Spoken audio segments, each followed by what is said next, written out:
In the grand ballroom of the opulent Sterling Manor, under a canopy of crystal chandeliers that shimmered like 1,000 stars, Emily stood at the altar, her white gown flowing like a river of silk. Her heart pounded as she gazed at her groom, Marcus, seated in his wheelchair at the end of the aisle.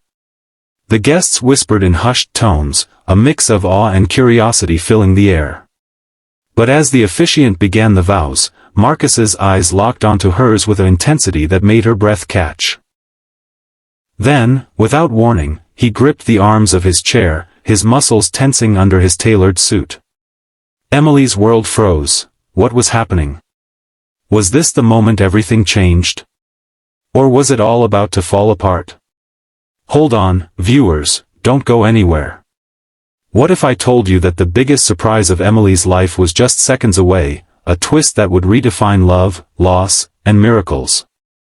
But to understand how she got here, we have to go back to the beginning. Stick with me. This story of heartbreak, resilience, and unbreakable bonds will leave you inspired. Emily Thompson was a 28-year-old graphic designer living in the bustling heart of New York City, where dreams clashed with reality every day. She had grown up in a modest suburb, the daughter of a schoolteacher and a mechanic, learning early on that hard work was the key to everything. Her life was a whirlwind of freelance gigs, late-night coffees, and the occasional blind date that never quite sparked. Emily was beautiful in an unassuming way, wavy auburn hair that framed her freckled face, green eyes that sparkled with quiet determination, and a smile that could light up a room. But beneath it all, she carried the weight of a broken engagement from 2 years prior, when her ex-fiancé had left her for someone more exciting. It had left her guarded, vowing to focus on her career and steer clear of romance. One rainy afternoon in early spring, Emily ducked into a cozy cafe on Fifth Avenue to escape a sudden downpour. She ordered her usual latte and settled into a corner booth, pulling out her sketchpad to doodle ideas for a client's logo. That's when she noticed him, a man in a wheelchair, maneuvering through the crowded space with effortless grace. He was strikingly handsome, with sharp features, dark hair tousled just so, and piercing blue eyes that seemed to hold stories untold. His suit was impeccably tailored, screaming wealth, but there was a vulnerability in the way he adjusted his position, as if the world had dealt him a blow he was still recovering from. Their eyes met briefly as he wheeled past her table, and Emily offered a polite smile. To her surprise, he stopped. "Mind if I join you? This place is packed, and I could use a spot that's not in the middle of the chaos." His voice was deep, warm, with a hint of amusement. Emily nodded, intrigued. "Sure, go ahead. I'm Emily. Marcus." "Marcus Hale," he replied, extending a hand. As they shook, she felt a spark, not the romantic kind she'd read about in novels, but something real, like two puzzle pieces clicking. They talked for hours that day. Marcus was candid about his disability. A car accident 5 years ago had left him paralyzed from the waist down. He was a billionaire tech entrepreneur, founder of Hale Innovations, a company revolutionizing AI for accessibility. But money couldn't fix everything, he admitted. It changes how people see you. Some pity you, others envy the fortune but dismiss the man. Emily shared her own scars, the failed engagement, her passion for art that often felt overshadowed by the grind of city life. By the time the rain stopped, they had exchanged numbers. It was the start of something neither expected. Over the next few weeks, their coffee meetups turned into dinners, then weekend outings. Marcus introduced Emily to his world. Private jets to art galleries in Paris, yacht parties on the Hudson where celebrities mingled.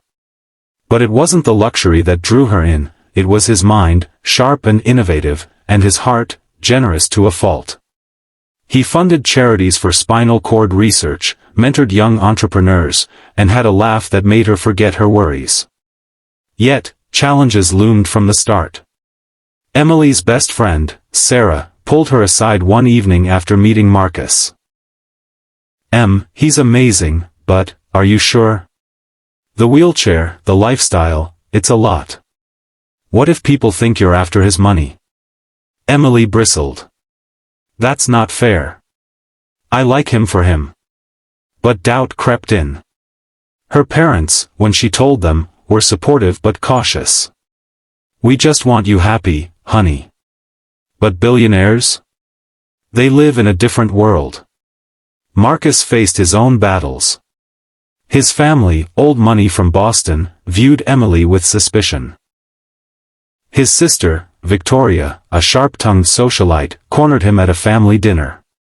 She's charming, Marcus, but is she really in love with you, or the Hale name? You've been hurt before. Marcus's ex-wife had left him shortly after the accident, citing the burden of his condition. It had shattered him, making him wary of vulnerability. As their relationship deepened, Emily moved into Marcus's penthouse overlooking Central Park. It was a fairy tale with thorns. Intimacy was different. Marcus was open about his limitations, and they navigated it with patience and communication. But emotionally, it was profound. One night, as they lay in bed, Marcus confessed, I never thought I'd find someone who sees me, not the chair. Emily traced his hand with hers. I see you. All of you. But storm clouds gathered. Emily's career suffered, clients assumed her success was due to Marcus's connections, not her talent. She lost a big contract when rumors spread. They're saying I'm a gold digger, she cried to Marcus one evening. He held her close. Let them talk. We'll prove them wrong. Then came the first major cliffhanger in their story, a moment that tested everything. It was 6 months into their relationship, during a romantic getaway to the Maldives. Marcus had planned a sunset proposal on the beach, ring in hand. But as Emily walked toward him, a wave crashed unexpectedly, knocking over a candle setup. In the chaos, Marcus's wheelchair tipped slightly, and he winced in pain, a flare-up from his injury. Emily rushed to help, but in that instant, doubt flooded her. Could she handle this forever? The proposal hung in the balance, unspoken, as the sun dipped below the horizon. Would she say yes, or would fear win? They returned home without the ring on her finger, the air thick with unspoken words. Marcus withdrew, burying himself in work. Emily threw herself into her designs, but loneliness gnawed at her. Weeks passed in tense silence. Finally, one stormy night, Emily confronted him. Marcus, I love you, but I'm scared. Not of the chair, of failing you. Tears streamed down his face. I'm scared too. But love isn't about perfection, it's about choosing each other every day. That conversation was a turning point. Marcus proposed properly the next day, in their living room with takeout pizza and her favorite rom-com playing. Emily, will you marry me, flaws and all? She said yes, her heart bursting. Wedding planning brought new joys and hurdles. They chose Sterling Manor for its accessibility and grandeur. Emily's dress fittings were magical, but fittings for Marcus's custom suit reminded them of his reality. His physical therapy intensified. Secretly, he'd been working with specialists on experimental treatments, hoping for improvement, but he kept it from Emily to avoid false hope. Family tensions peaked. Victoria hosted a bridal shower but snubbed Emily with backhanded compliments. You must be thrilled to join the family fortune. Emily held her tongue, but inside, it stung. Her own mother worried aloud, what if his health declines? You're young, you deserve a full life. Emily snapped, Mom, love is my full life. As the wedding approached, Emily faced her deepest challenge, self-doubt. In quiet moments, she wondered if she was strong enough. Marcus sensed it and arranged couples therapy. There, they unpacked traumas, his accident, her abandonment issues. We're building something real, the therapist said. Trust that. The night before the wedding, Emily couldn't sleep. She wandered the manor halls, reflecting on their journey. Marcus had taught her resilience, she'd shown him vulnerability. But as dawn broke, a mysterious package arrived at her door, an envelope with a note, "For your eyes only. A surprise awaits." Her pulse raced. What could it be? Was it from Marcus, or something sinister from his past? The wedding day dawned bright. Guests arrived, tech moguls, artists, Emily's childhood friends. The ceremony began, music swelling. Emily walked the aisle, her father beaming. Marcus waited, handsome and composed. Vows were exchanged, rings slipped on fingers. But as the officiant pronounced them husband and wife, Marcus whispered, "Watch this." He gripped his chair arms, and slowly, unbelievably, he stood. The room gasped. Emily's hands flew to her mouth. For months, Marcus had undergone grueling stem cell therapy and rehab in secret, regaining partial mobility. It wasn't a full cure, he'd still need aids, but he could stand, walk short distances. "I did it for us," he said, tears in his eyes. "To dance with you." The surprise wasn't just his standing, it was the symbol of his fight, his love. They embraced as cheers erupted. In that moment, all doubts vanished. But wait, there was more. As they turned to the guests, Marcus revealed another twist. He'd established a foundation in their names, funding disability research worldwide. "Emily showed me that love heals. This is our legacy." The reception was joyous, dancing, toasts, laughter. Emily and Marcus shared their first dance, him supported but strong. Challenges resolved, they looked to the future, travel, family, impact. Years later, they welcomed twins, built a home blending accessibility and beauty. Emily's career flourished with her own design firm. Marcus's company thrived. Their story inspired millions through a book they co-wrote. In the end, love isn't about surprises or wealth, it's about seeing each other's souls, facing storms together, and emerging stronger. If this tale touched your heart, remember, true miracles come from within. If you enjoyed this emotional roller coaster, hit that like button and subscribe for more inspiring stories that remind us of love's power. Thanks for watching. Now, to expand this into a longer narrative suitable for a 40 to 100 minute video, I'll delve deeper into character backstories, dialogues, subplots, and descriptive scenes. Imagine this being read aloud with pauses for emphasis, music cues, and visuals. Emily's childhood wasn't all sunshine. Growing up in a small town in Pennsylvania, she was the middle child of three, always the peacemaker. Her father, Jack, worked long hours at the auto shop, coming home with grease-stained hands and stories of quirky customers. Her mother, Linda, taught third grade, instilling in Emily a love for creativity through art projects and bedtime tales. But money was tight, vacations were rare, and Emily learned to make do with imagination. She excelled in school, winning art contests, dreaming of the big city. At 18, she moved to New York on a scholarship, scraping by with waitressing jobs while studying design.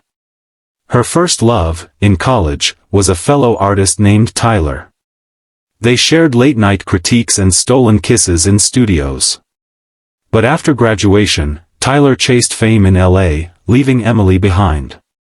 "You're too safe," he'd said. It crushed her, planting seeds of insecurity. Fast forward to post-engagement heartbreak with her ex, David. They'd met at a networking event. He was a marketer, ambitious and charming. Proposal came after a year, but months later, he confessed an affair. "I need passion," he said. Emily vowed off love, focusing on her portfolio. Freelance life was feast or famine, thrilling wins like designing for a startup, lows of rejection emails. Enter Marcus. His backstory was richer than his bank account. Born to wealth in Boston, he rebelled against his family's expectations. His father, a shipping magnate, pushed business school. Marcus chose tech, founding Hale Innovations at 22. Success came fast, apps for the visually impaired, voice tech for the elderly. By 30, he was a billionaire, married to Elena, a model. Life was perfect, until the accident. It happened on a rainy highway. A drunk driver swerved, Marcus's car flipped. Elena visited once in the hospital, then filed for divorce. "I can't do this," she said. Rehab was hell, pain, depression, relearning life. But Marcus rose, channeling grief into innovation. His company boomed with accessibility tech. Yet, loneliness lingered. Their first date after the cafe, Marcus took Emily to a hidden speakeasy. Conversation flowed, her art dreams, his tech visions. "You make the world better," she said. He blushed. "You see beauty in chaos." Subplot, Emily's friendship with Sarah. Sarah, a nurse, was her rock, but skeptical. "He's great, but the media will eat you alive." Indeed, paparazzi snapped photos, headlines blared, "Billionaire's new muse?" Emily ignored it, but it chipped at her confidence. Marcus's therapy sessions, alone at first, then with Emily. He shared nightmares of the crash. She confessed fears of abandonment. "We'll heal together," he promised. Family dinner disaster. At the Hale estate, Victoria grilled Emily. "What do you bring to the table?" Marcus defended her. "Love, Victoria. Something you could use." Tension simmered, but Emily won over Marcus's mother with genuine kindness. Emily's career dip. Losing the contract hurt. She confided in Marcus. "I feel like a shadow." He funded her studio, not as charity, but investment. "Your talent shines." Maldives trip details, white sands, turquoise waters. Marcus planned perfection, but the wave incident triggered his pain. Emily helped, but panic set in. What if emergencies happen? Back home, silence bred distance. Work consumed them. Confrontation scene, rain pounded windows. Emily, "I can't pretend it's easy." Marcus, "Nothing worthwhile is." "But you're worth it." They cried, laughed, proposed over pizza, imperfect, real. Wedding prep, dress shopping with Sarah, tears of joy. Marcus's suit fitting, tailor adjustments for the chair. Secret rehab, Marcus sneaked sessions, building strength. Doctor, "It's risky, but possible." Pre-wedding jitters, Emily's bachelorette, fun, but reflective. Marcus's bachelor, low-key with friends. The envelope, inside, a letter from Marcus's doctor confirming progress. Emily's heart soared, but secrecy added suspense. Wedding morning, Emily's vows written heartfelt. Marcus practiced standing in private, muscles aching. Ceremony climax, standing moment, guests stunned. Emily, "You, how?" Marcus, "For you. For us." Dance, slow, tender, symbolizing triumph. Post-wedding, honeymoon in Italy, accessible adventures. Foundation launch, media frenzy, positive. Later years, twins' birth, challenges with Marcus's mobility, but teamwork. Emily's firm, global clients. Book, Beyond the Chair, bestseller.